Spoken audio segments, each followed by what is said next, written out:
Hello students, നമ്മൾ ഇന്ന് നോക്കാൻ പോകുന്നത് മിറർ ഫോർമുലയാണ്. മിറർ ഫോർമുല അതുപോലെ മാഗ്നിഫിക്കേഷൻ. കഴിഞ്ഞ ക്ലാസ്സിൽ നമ്മൾ കോൺകേവ് മിററിൻ്റെയും കോൺവെക്സ് മിററിൻ്റെയും റേ ഡയഗ്രാംസ് ആണ് പഠിച്ചത്. ഓരോ പൊസിഷനിലും എങ്ങനെയാണ് ഇമേജ് ഫോം ചെയ്യുന്നത്, നേച്ചർ ഓഫ് ഇമേജ് എന്താണ്, അത്തരം കാര്യങ്ങളാണ് പഠിച്ചത്. ഇത് 10th സ്റ്റാൻഡേർഡിലെ ലൈറ്റ് എന്ന ചാപ്റ്ററാണ്.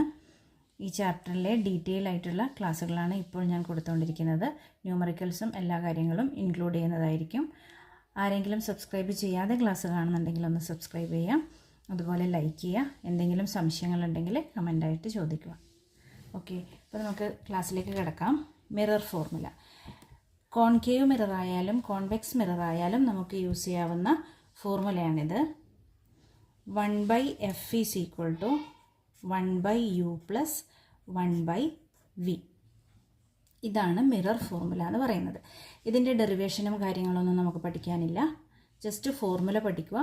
ഇതുപയോഗിച്ച് നമുക്ക് പ്രോബ്ലംസ് ഉണ്ടാവും. ഇനി ഇവിടെ എന്താണ് യു, എന്താണ് വി, എന്താണ് എഫ് എന്നറിയണം. എഫ് നമുക്കറിയാം, ഓൾറെഡി നമ്മൾ പഠിച്ചതാണ്. Focal length. F focal length ആണ്. ഇനി നമ്മളിപ്പോൾ ഒരു കോൺവെക്സ് മിറർ ചൂസ് ചെയ്യുന്നു എന്ന് വിചാരിക്കും. ഈ ഒരു കോൺവെക്സ് മിററിന് പ്രിൻസിപ്പൽ ആക്സിസ് ഉണ്ട്. നമ്മളൊരു സ്ഥലത്ത് ഒബ്ജക്റ്റ് വെക്കുമല്ലോ. ഇപ്പോൾ സപ്പോസ് ഏതോ ഒരു പൊസിഷനിൽ ഞാൻ ഒബ്ജക്റ്റ് വെച്ചിട്ടുണ്ട്. മിക്കവാറും കേസുകളിൽ, ഓൾമോസ്റ്റ് എല്ലാ കേസിലും നമുക്ക് ഇൻവേർട്ടഡ് ആയിട്ടുള്ള ഇമേജാണ് കിട്ടുന്നത്, അല്ലേ? ഒരു പർട്ടിക്കുലർ കേസിൽ മാത്രമേ നമുക്ക് ഇവിടെ ഒരു വലിയ ഇമേജ് കിട്ടുന്നുള്ളൂ. ഓക്കെ, അപ്പോൾ ഞാൻ ഈ ഒരു കേസാണ് ഇവിടെ ചൂസ് ചെയ്തിട്ടുള്ളത്. ഇനി മിററിൻ്റെ പോളിൽ നിന്ന് ഒബ്ജക്റ്റിലേക്കുള്ള ഡിസ്റ്റൻസ്, പോളിൽ നിന്ന് ഒബ്ജക്റ്റിലേക്കുള്ള ഈ ഡിസ്റ്റൻസ് ഉണ്ടല്ലോ, ആ ഡിസ്റ്റൻസിനെയാണ് നമ്മൾ യു എന്ന് പറയുന്നത്. യു, അതായത് ഇത് ഒബ്ജക്റ്റ് ആണ്. ഒബ്ജക്റ്റിലേക്കുള്ള ഡിസ്റ്റൻസ്, അതായത് ഒബ്ജക്റ്റ് ഡിസ്റ്റൻസ് ആണ് യു. Object distance. വി എന്താണ്? ഇമേജിൽ നിന്ന് പോളിലേക്കുള്ള ഡിസ്റ്റൻസ്. ഇമേജിൽ നിന്ന് പോളിലേക്കുള്ള ഡിസ്റ്റൻസ് അല്ലെങ്കിൽ ഇമേജ് ഡിസ്റ്റൻസ്. ഇമേജ് ഡിസ്റ്റൻസ്, ഇതാണ് വി. എഫ് എന്താണ്? നമുക്കൊരു ഫോക്കസ് ഉണ്ടാവും, അല്ലേ? അപ്പോൾ എഫ് പി, ഫോക്കസിലേക്കുള്ള ലെങ്ത്. എല്ലാ മെഷർമെൻറ്റും ചെയ്യുന്നത് പോളിൽ നിന്നാണ്. അപ്പോൾ എഫ് എന്ന് പറഞ്ഞു കഴിഞ്ഞാൽ ഫോക്കൽ ലെങ്ത്. ഓക്കെ, ഇത്രയും ക്ലിയർ ആണല്ലോ. അപ്പോൾ mirror formula 1/f is equal to 1/u plus 1/v. u is the object distance, v image distance, f focal length.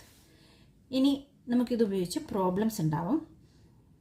Problem ഷുവറായിട്ടും ഒരു പ്രോബ്ലം എങ്കിലും നമുക്ക് ബോർഡ് എക്സാമിന് പ്രതീക്ഷിക്കാം. കുറേ ടൈപ്പ് ഓഫ് പ്രോബ്ലംസ് ഉണ്ട്, നമുക്ക് ഒക്കെ ചെയ്യാം കേട്ടോ. ഇനി ഒരു കാര്യം കൂടി നമുക്ക് അറിഞ്ഞിരിക്കണം. മാഗ്നിഫിക്കേഷൻ. മാഗ്നിഫിക്കേഷൻ ഈ വേർഡ് എന്താണോ മീൻ ചെയ്യുന്നത് അത് തന്നെയാണ് ഇതിൻ്റെ മീനിങ്. മാഗ്നിഫിക്കേഷൻ എന്ന് പറഞ്ഞു കഴിഞ്ഞാൽ നമുക്കറിയാം, നമ്മളിപ്പോൾ ഇൻഫിനിറ്റിയിൽ വളരെ വലിയ ഇമേജസ് ആയിരിക്കും ചിലപ്പോൾ വെച്ചിട്ടുണ്ടാവും, അല്ലേ? ഇപ്പോൾ സണ്ണിൻ്റെ കേസും സ്റ്റാറിൻ്റെ കേസും അല്ലെങ്കിൽ വലിയ ട്രീ ഒക്കെ ആണെങ്കിൽ വലിയ ഇമേജസ് ആണല്ലോ. അത് നമുക്ക് ഇൻഫിനിറ്റിയിലാണെങ്കിൽ, വളരെ ദൂരത്താണെങ്കിൽ ഫോക്കസിലല്ലേ ഇമേജ് കിട്ടുക? അത് പോയിൻറ്റ് സൈസ്ഡ് ആണ്, അല്ലേ? അതായത് സെയിം സൈസിലല്ല നമുക്ക് എപ്പോഴും സ്പെറിക്കൽ മിറേഴ്സിൻ്റെ കേസിൽ ഇമേജസ് കിട്ടുന്നത്. സെയിം സൈസിലാണെങ്കിൽ നമുക്ക് എപ്പോഴും സെയിം സൈസാണ്, അവിടെ പ്രശ്നങ്ങളൊന്നും വരുന്നില്ല. പക്ഷേ ഇവിടെ പലതരം സൈസ് വേരിയേഷൻ വരുന്നതുകൊണ്ട് നമുക്ക് എന്തറിയണം? അതായത് ഫോം ചെയ്ത ഇമേജ് വലുതാണോ ചെറുതാണോ അങ്ങനെയൊക്കെ മനസ്സിലാക്കണമെങ്കിൽ നമുക്കൊരു ക്വാണ്ടിറ്റി വേണം. അതാണ് മാഗ്നിഫിക്കേഷൻ. ഒബ്ജക്റ്റിൻ്റെ സൈസിനനുസരിച്ച് ഇമേജിൻ്റെ സൈസിന് വലിപ്പം കൂടുതലാണോ കുറവാണോ ഈക്വൽ ആണോ എന്ന് പറയുന്ന ക്വാണ്ടിറ്റി, അതാണ് magnification. Magnification produced by a spherical mirror gives the relative extent to which image of an object is magnified with respect to object size. അതായത് ഒബ്ജക്റ്റിൻ്റെ സൈസിനനുസരിച്ച് ഇമേജിൻ്റെ സൈസ് എത്രത്തോളം മാഗ്നിഫൈ ചെയ്തിട്ടുണ്ട്. ചിലപ്പോൾ അത് വലുതായിട്ടായിരിക്കും ഉണ്ടാവുക, ചിലപ്പോൾ ചെറുതായിട്ടായിരിക്കും ഉണ്ടാവുക. അതിൻ്റെ മെഷർമെൻ്റാണ് മാഗ്നിഫിക്കേഷൻ. അപ്പോൾ മാഗ്നിഫിക്കേഷന് നമുക്ക് 2 ഇക്വേഷൻ വരുന്നുണ്ട്. മിററിൻ്റെ കേസിൽ h'/h. h' എന്ന് പറഞ്ഞു കഴിഞ്ഞാൽ ഹൈറ്റ് ഓഫ് ഇമേജ്.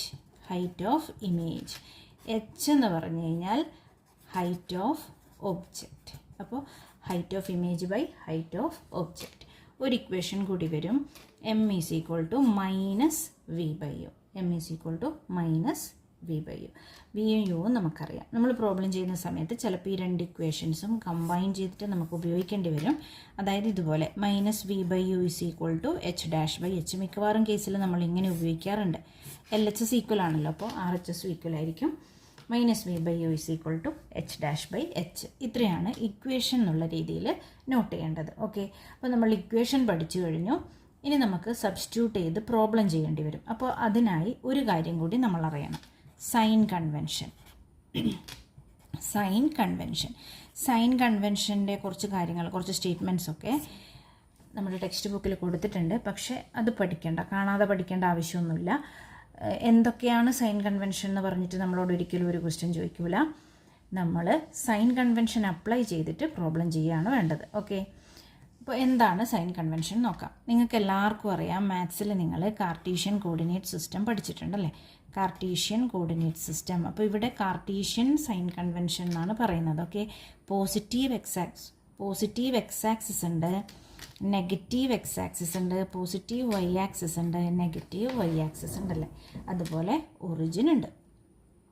ഓക്കെ, ഇനി കാർട്ടീഷ്യൻ കോർഡിനേറ്റ്സിലാണെങ്കിൽ ഇവിടെ മേലേക്കൊക്കെ നമ്മൾ പ്ലസ് 1 2 3 4 5 അങ്ങനെയല്ലേ മെഷർ ചെയ്യുക. ഇവിടെ 1 2 3 അങ്ങനെ മെഷർ ചെയ്യും.